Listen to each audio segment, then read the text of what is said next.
We're ready to go. Woo! Wah, I like wah. I like your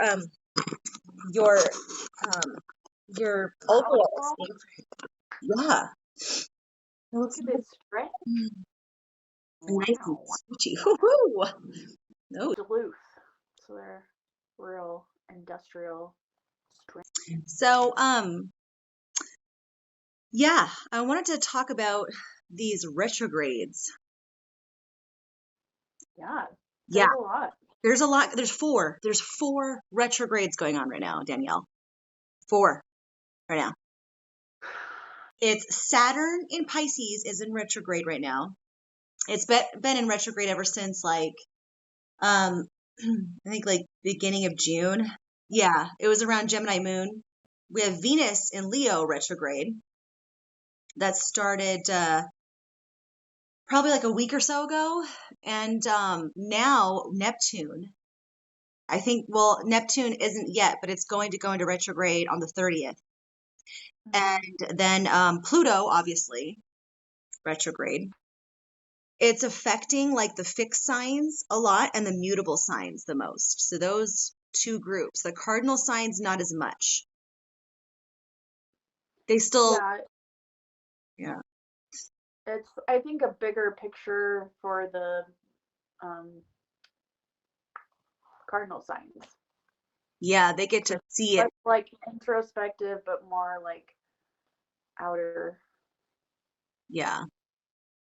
So do you think like it'll affect them in their physical reality more? Is that what you think? Or is it just them being more of the witness to it happening around them?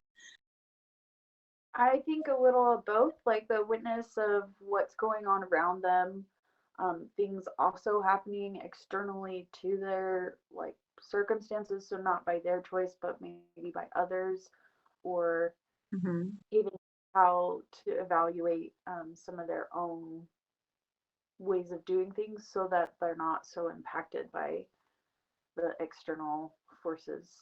Any your thoughts about these upcoming retrogrades? Of the like how are they personally impacting you, and what do you think they're going to do for you personally or collectively? Collectively, I think, what's interesting is I feel I can see how it can affect the collective more so than my personal life. Collectively, I think the Saturn retrograde in Pisces is taking a step back. Where you know how immigration, all the immigration stuff that's been happening right now. So, guess when the Titan thing happened? The Titan Um, thing, the Titan um, sub that imploded oh to yeah, go down to the depths to see the Titanic. So that yeah. happened around, I think. Well, okay, actually, Saturn retrograde happened. Well, it happened not too long after Saturn retrograde, I believe.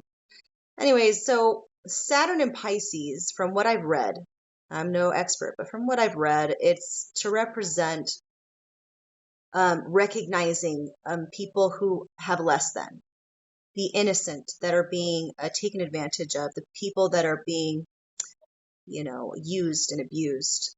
And so Saturn goes in there in Pisces. It will bring out that to the collective to really look at and pay attention to. And we will be forced to try and find ways to solve this problem, right? So when Saturn went retrograde in Pisces, I noticed that with the Titan, that took the forefront of the news.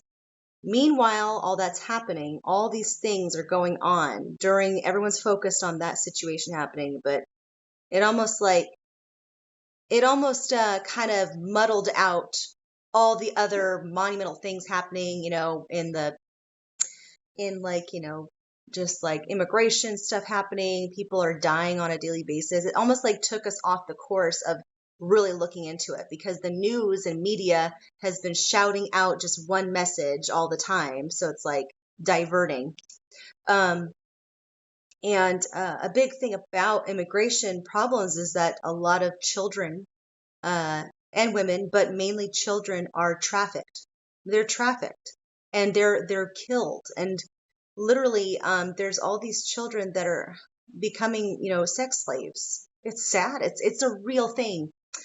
And anyway, there's also going to be a video, or not a video, a movie coming out on July 4th, I believe. It's called The Sound of Freedom, and Jim Caviezel's in it.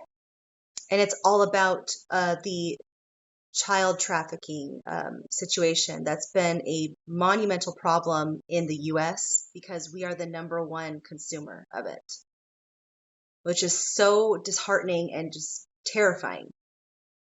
We're trying to get that to light, right? And that's all about Saturn and Pisces, really recognizing these people that are being used and stuff. But with it retrograde, it's going to slow down the process, unfortunately. So it almost like slows it down, and it's like there's more things that kind of get in the way to keep it from moving forward faster. It's almost like a bump.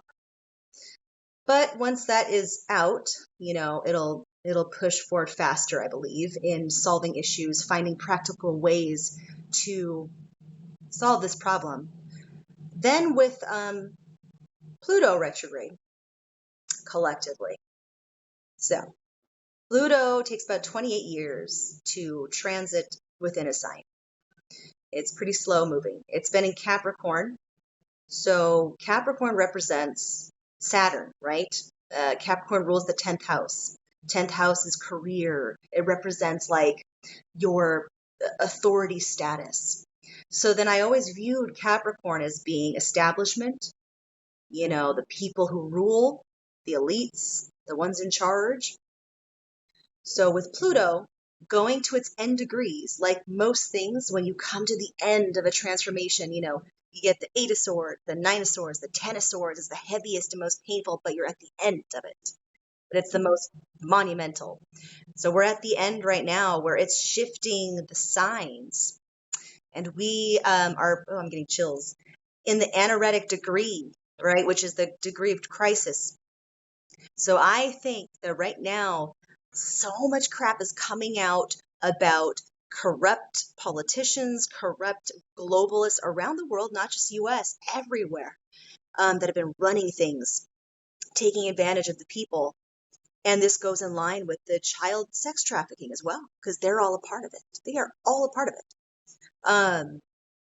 So that's dismantling. And people are starting to wake up to see this more in front of their very eyes. They can't hide it anymore.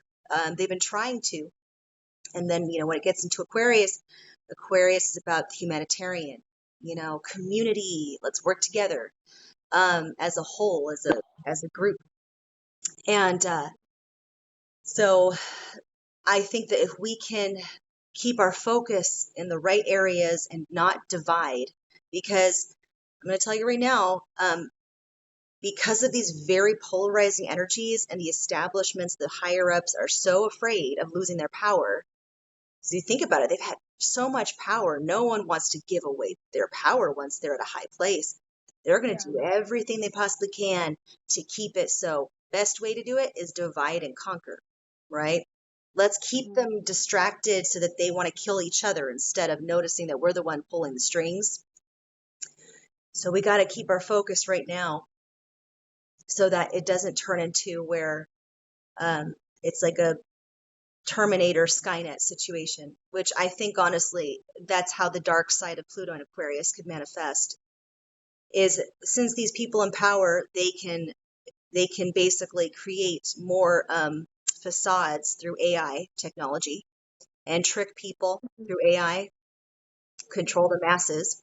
They already have deep fakes out there, and they can replicate your voice easily to make you like impersonate you. And so it's quite terrifying, but as long as we keep our focus, that's why I feel it is super important for us to really tap into our souls and really think, like, get more in tune with our intuition in some way, right? To where we'd be able to tell the difference. They are trying to keep us divided so that we hate each other. We have so much more power than they do, and they are terrified of us figuring that out. And then for Venus retrograde, that's a more lighter one. It's not as long of a cycle, right? But I think the themes of Venus retrograde would be to step back and reflect on the relationships in our lives.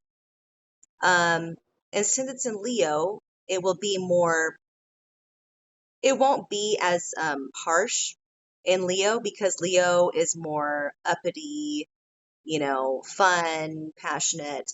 If it was in the sign of like Scorpio, then it would have a different vibe to it. So, but it's not. How how odd is it that Neptune is retrograde during the time that Saturn is retrograde? So Saturn, even though it's like a bump to keep us from like it almost like slows down our process to recognize all the people and the victims and find ways to help them. At the same time, when we are being slowed down from being able to do something about it, Neptune is going into retrograde to take the illusion away and to show you the cold, hard truth of what's been happening. I'm getting chills again. Showing you what's going on. Like, look at what they've been doing. They were this facade, this matrix that they've been holding up to you saying, oh, no, no, no, yeah, look, we just want to get to freedom. I'm sure they do. I believe that they really do. But the thing is, we're letting the cartels, the bad people, use them, right? It's not in a safe way. It's actually it's almost like a form of emotional manipulation, a trickery, saying one thing, but really the intention behind it is dark. But they're saying that, oh, how dare you? They just want freedom. Of course they want freedom. But in this, the way that they're doing it and the way they're coming across is actually putting their lives at severe danger. And the chances of these kids and these women and these families coming over without being killed or raped or sold is a 50-50 chance. Mm-hmm. That big overview of what to be aware of, what is maybe felt but not spoken. So it's nice to know those other perspectives. And it's good because then we can start being proactive. Like, how do we raise the consciousness to be more unified? How do we take steps to remove any illusions that we have about what we're being told? Yeah. Maybe to be more skeptical about what we're seeing or hearing. So Right. it's good to have that foresight so that you can look for the right cues. Exactly. I think maybe my opinion on the number one thing we need to focus on first, don't listen to what the mainstream media is telling you. They all have an agenda that they want to push, and these people, these agencies are controlled by the ones in power. It's like it's like the voice box. It's like the box of the radio. They tell you what you should believe but it's the phone game. It's like in high school. Oh, I heard this, but it's not true, right? And then someone could easily stir the pot. Like they want to stir the pot in the way that like in the direction they want it to go. Mm-hmm.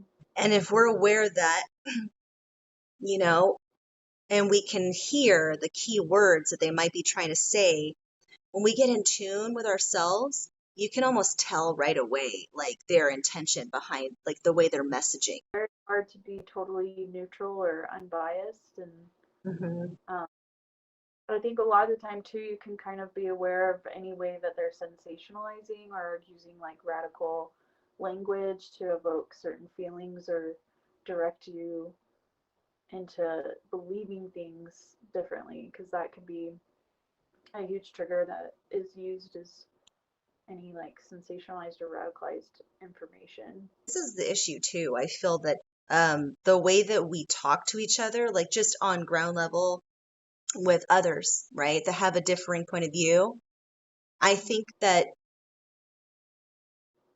I think more people could get better at having better speech with each other, right? Um, Yeah.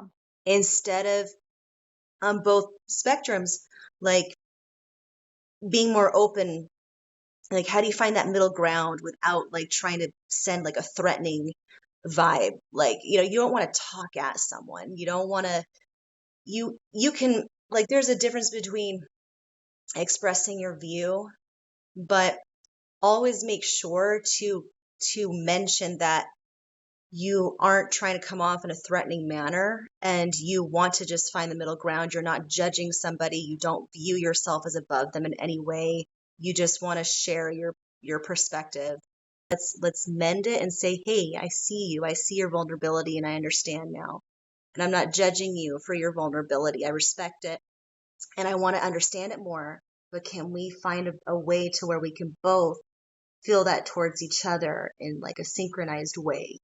Yeah, I think it all starts within, and viewing things neutrally from your first get go so that you can be kind of in that Gemini place of seeing things. Like you can be open, you can be curious, you can ask questions. Those things all start bridging the gap to unity, to oneness, to being able to relate to other people. Excuse me. Ooh. Moving through my mother's house. I think It's I hear nice. your What? but I think I'm hearing your You hear my mom? Do you hear her? oh a little She's bit. talking in Chinese.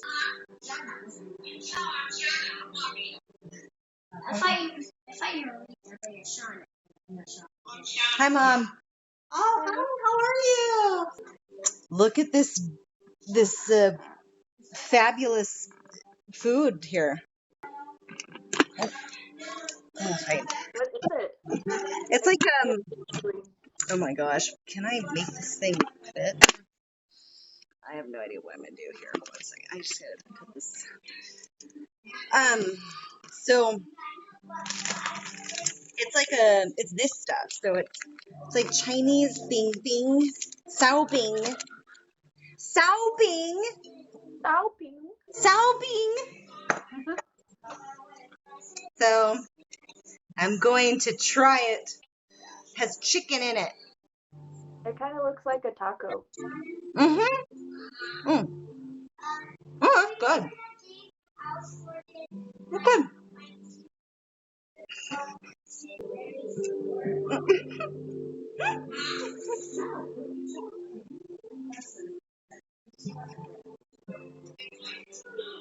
That's it for now. Doodles. Woo! Bye. Bye.